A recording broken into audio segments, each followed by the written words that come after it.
Decimal to binary conversion. To convert a decimal number into a binary number, follow these steps. Divide the decimal number by 2, the base of the binary number system. Note down the quotient and the remainder. Divide the quotient obtained again by 2 and note down the resulting quotient and remainder. Repeat the procedure till you reach a quotient less than 2. List the last quotient and all the remainders moving from bottom to top. You will get your binary number. Look at the given examples to understand the conversion better. Example 1.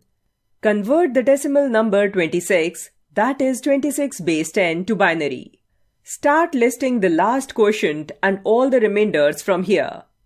The binary equivalent of 26 base 10 is 11010. In other words, 26 base 10 is equal to 11010 base 2. Example 2.